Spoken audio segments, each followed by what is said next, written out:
In my last video, I talked about how my death experience helped me in so many ways to see the world through different glasses, um, to not be, to have the difference in my self worth and self identity and self esteem, and how also the all that sadness and everything had been kind of healed and gone, and how I was now able to let love and all that reach me. Well, there's many things. One of the things that was a real blessing was to get an eternal perspective. And that in itself is a big deal. When I don't know all the step by step, but at one point, as I'm leaving Earth or getting to my destination with the Lord, I was going through space. And I said, "What about Mike?" And I was told that he's going to be fine. And I said, "Yes, but he's going to, have lost his wife, and he's going to spend the rest of his life sad because his wife is gone." I'm sitting on my bed, which is not extremely comfortable. The bed is, I'm just not comfortable. Anyway, and I was told that, well, that would be one of the things that he'd have to deal with in his life and, overcome or deal with. And it's okay. He can do it. It's just going to be for a second because life here on this earth is just so quick. So I took peace in that and went on. But through the whole experience, I got this eternal perspective, this perspective out beyond this world.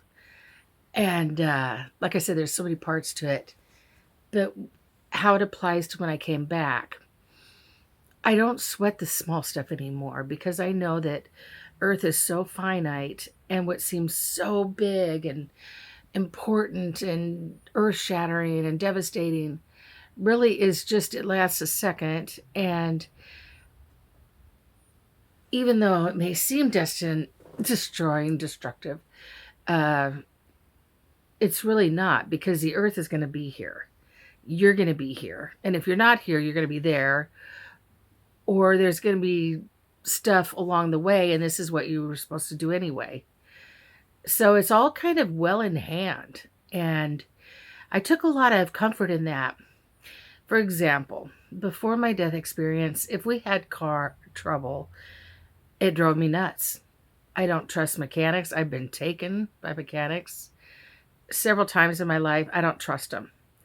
I did some education, and I went to small education or engine classes and learned about stuff. I've helped rebuild my engine on my Sunbird.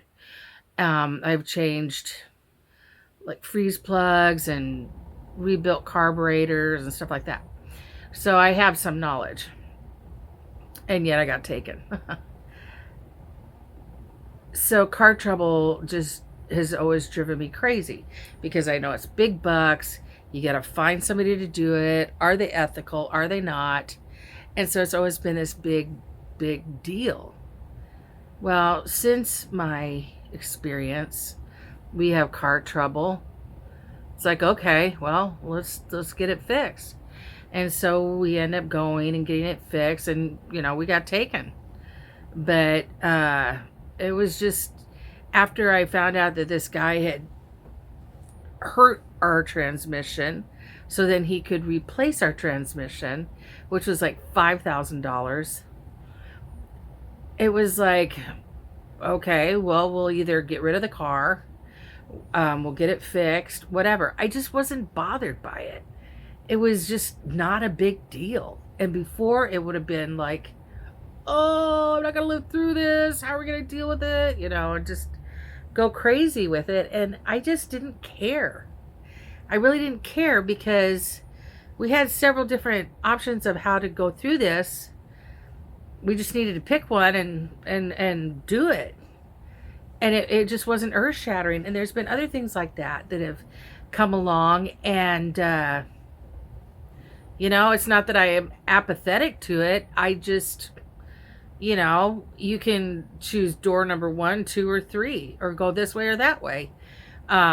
Whichever you think intellectually, and, using experience, what you can afford, or, how you're equipped to deal with the situation, and then just move forward.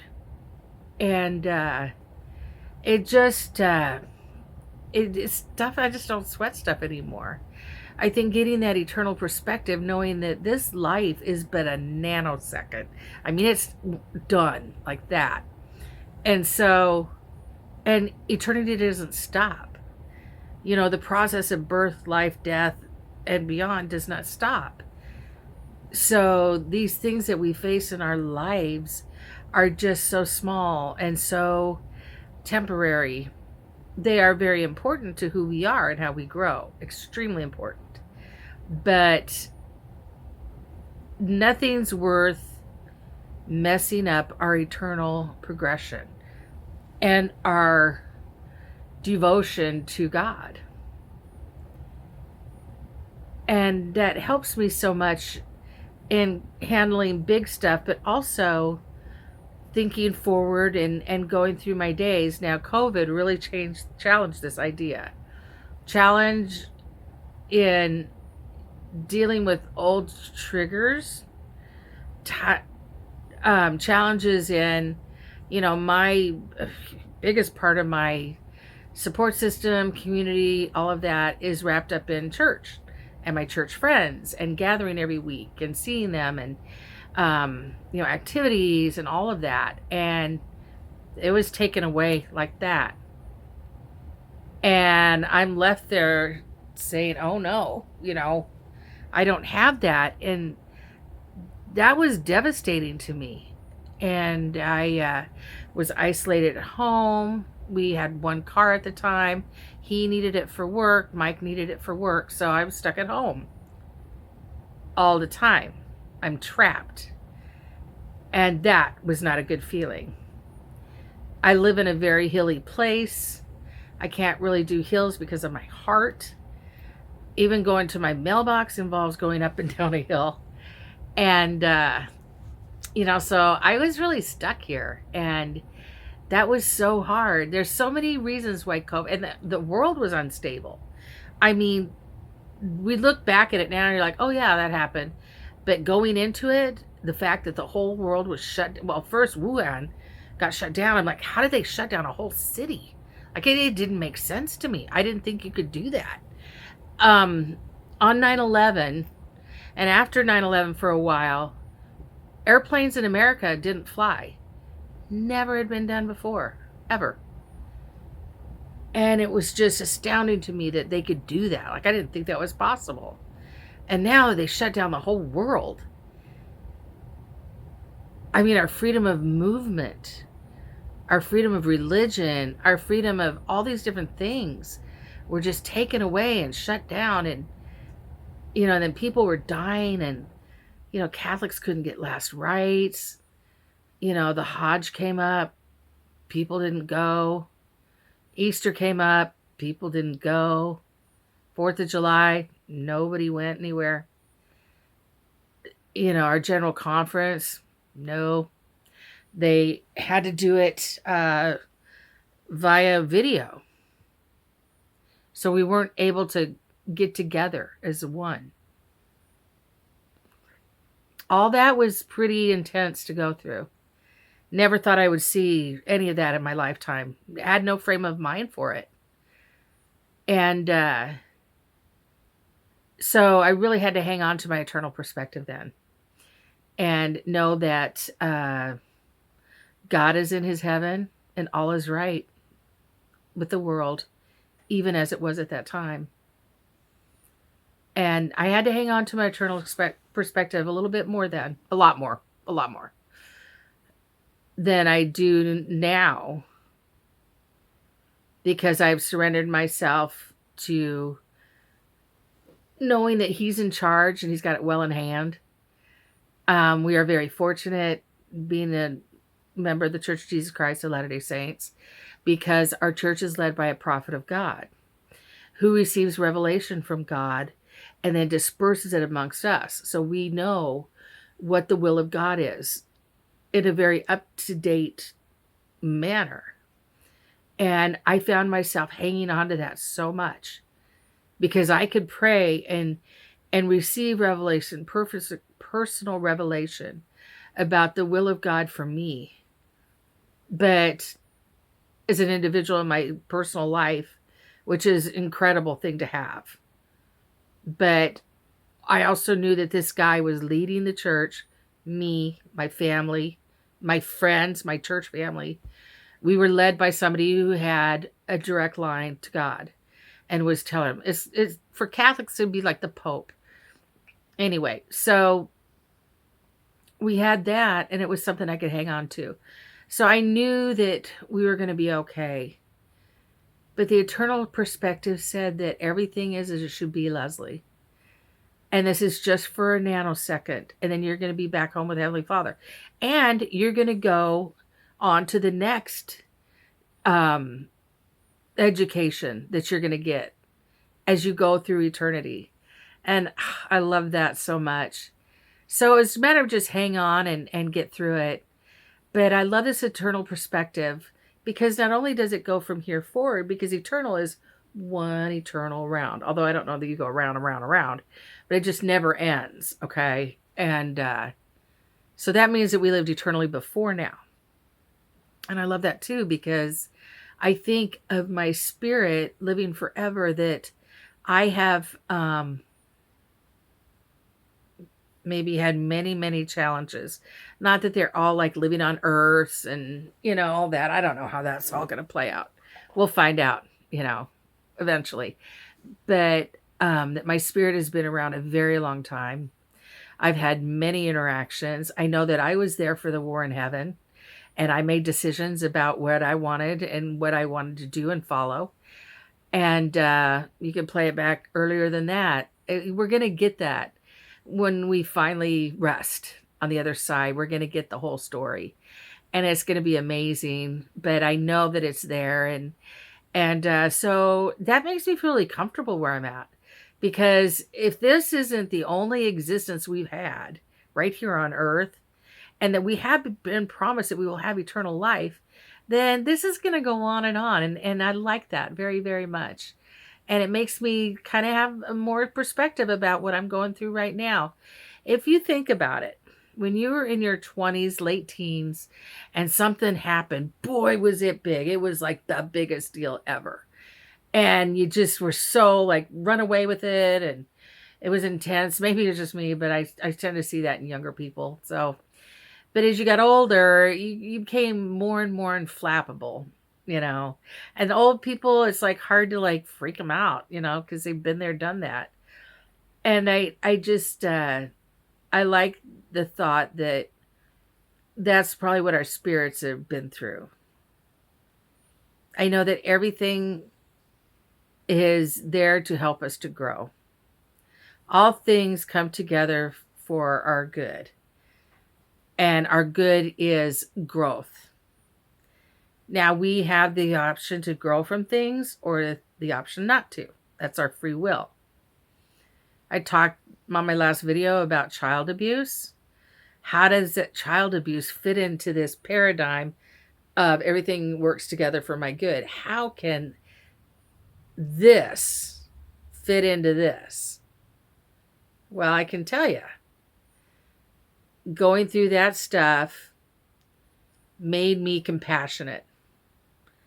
If I know of someone who has been through abuse or is in abuse, my heart is open to them. I don't know if I ever like declared it, but officially, but I am a protector of children. I am a protector of children, and I have sacrificed myself for children, and I have protected them, and I always will. I have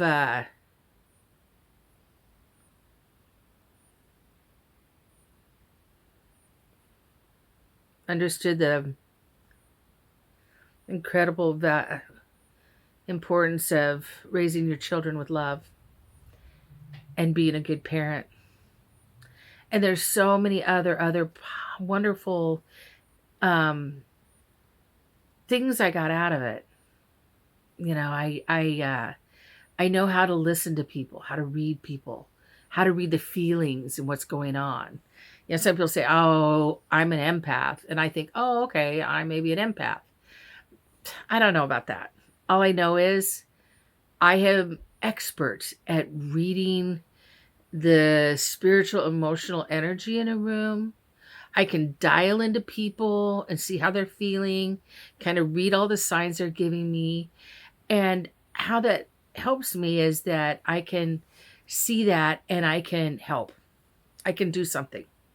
For example, this lady at church today, there's two elderly ladies sitting together and we're having a discussion, and I look over and they're chatting and I'm kind of trying to figure out what they're talking about.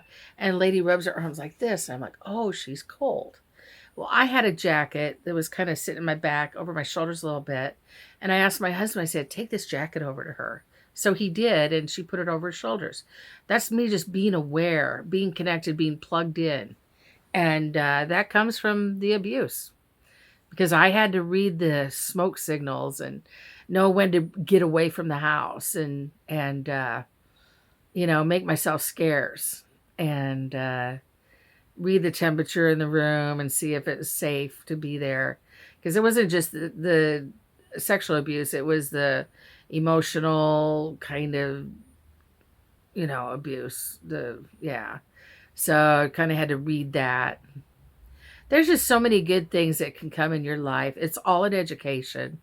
You can do everything that's laid in front of you, not necessarily on your own. I mean, you will need the Lord and you need people, you know, but all of it is there for you to learn and to grow upon and to rise above and, you know, go on to the next thing. We don't want to have challenges in our life, but if we didn't have challenges, there's no way we'd ever grow. You know, those people that climb mountains and stuff like that, I always admire them. Or, you know, like triathlons, or I love riding wild with Bear Girls, and they just do these unbelievable things.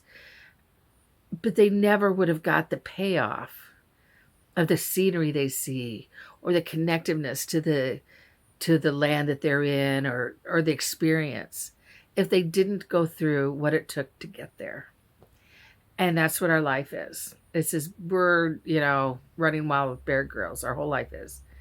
And we have the opportunity to learn and grow in magnificent ways, to challenge ourselves, to overcome something that was hard, that we never thought we would do. And then we do it and we're like, wow, if I can do that, I can do this. And then you do this. And you may fail. We'll try it again. Or you may just bang it out and then you just go further. So I'm really thankful for that. This eternal perspective it's just a whole new ball game. You know, it's not rose-colored glasses, but it is definitely makes life seem a lot more doable. And I'm thankful for that. Because, you know, when I was up there, you know, I kept saying, I just can't do it. I can't. I've always pulled myself up by my bootstraps. I've always been optimistic. I always found something inside of me to pull from if it wasn't around me. And a lot of times it was me relying on me, because I wouldn't talk to people about stuff. So I had to do it for myself. And, you know, prior to my death experience, you know, the suicide thing, you know, I thought I just didn't have anything to draw from anymore. And they were so sure I could. And knowing their faith in me and, you know, having that cleansed out of me, I now have, you know, all faith in the ability to overcome and do. Physically, I'm in worse shape of my life. Not just for my weight, but my body. You know, the pain is, I mean, just sitting here right now, I'm in probably 6-7 pain, you know. So, from one thing, that's not all of them. So, it's just like, but, you know what my body can't do, my mind can, my spirit can, and So that's what's going to grow now. And I love it. I love it. Anyway, just keep looking up. God is in his heaven. He's aware of you. He's putting in your way what you need to successfully deal with the challenges that you have. And these challenges, you will have what you need to deal with them, and the opportunity to learn and overcome them and go places you never imagined is just open to you. The true tragedy is when you stop and you give in, and you give up. That's a tragedy. Anyway, some thoughts. Love you. Bye.